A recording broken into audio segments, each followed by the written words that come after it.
Il y a 13,7 milliards d'années, une minuscule mais puissante boule d'énergie explose et se répand. Cet événement est appelé Big Bang. À partir de là vont être créées les premières particules de matière les plus simples. Ce sont les atomes d'hydrogène.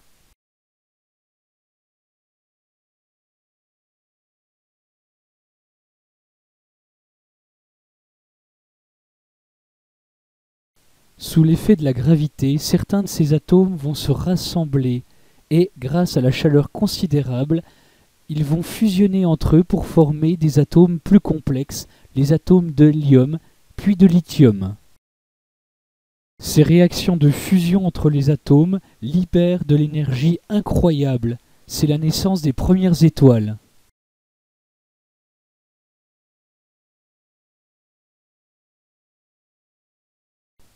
Au sein de ces étoiles, grâce à la puissante énergie, se créent, toujours par des réactions de fusion, des atomes de plus en plus complexes.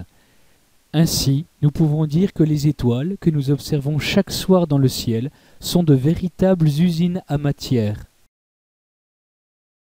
Ainsi, depuis et grâce au Big Bang, la matière est partout présente dans l'univers. Nous pouvons la trouver ainsi sous trois formes différentes, appelées états de la matière. Il y a l'état solide, l'état liquide et l'état gazeux. La matière n'est pas prisonnière d'un état. Ainsi, en échangeant de l'énergie avec son environnement, sous la forme de transfert thermique, elle peut changer d'état. C'est ce qu'on appelle une transformation physique. Par élévation de la température, on peut ainsi passer de l'état solide à l'état liquide, puis de l'état liquide à l'état gazeux. Inversement, en diminuant la température, nous pouvons passer de l'état gazeux à l'état liquide et de l'état liquide à l'état solide. Chaque changement d'état possède un nom. Le passage de l'état solide à l'état liquide est appelé fusion. Le passage de l'état liquide à l'état gazeux est appelé vaporisation. Le passage de l'état gazeux à l'état liquide est appelé liquéfaction. Et enfin, le passage de l'état liquide à l'état solide est appelé solidification. Observez cette magnifique planète, vous l'avez reconnue, c'est la nôtre, la Terre. Et bien sur Terre, l'eau est un élément très abondant. En effet, plus de 75% de la surface de la Terre sont recouverts par de l'eau. Ce n'est pas pour rien que l'on appelle la planète bleue. L'eau est essentielle à la vie. Pour exemple, notre corps est composé à plus de 60% d'eau. La vie d'ailleurs s'est développée grâce à l'eau dans les océans. Sur Terre, nous trouvons l'eau sous les trois états, l'état solide, l'état liquide et l'état gazeux. Un exemple pour l'état solide, eh bien, la glace. Un exemple pour l'état liquide, eh bien, on l'appelle l'eau liquide. Et un exemple, et le seul exemple pour l'état gazeux, c'est la vapeur d'eau. Attention, la vapeur d'eau est invisible. Ainsi, lorsque l'on dit que l'on voit de la buée par exemple sur une vitre, eh bien, ce n'est pas de l'eau à l'état gazeux, c'est de l'eau à l'état liquide sous la forme de toutes petites gouttelettes d'eau.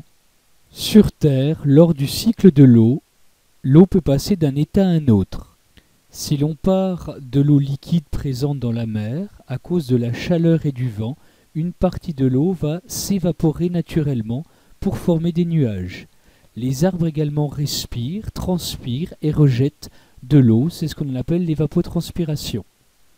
En se vaporisant, toute cette eau va se transformer en vapeur d'eau et, en s'élevant au contact de l'air froid, va se liquéfier pour former les nuages. Les nuages se déplacent grâce au vent. Une partie de l'eau va ensuite retomber sous forme liquide, c'est la pluie, et une autre sous la forme solide, par exemple la neige. On appelle ceci les précipitations. L'eau de pluie va s'écouler pour former les torrents.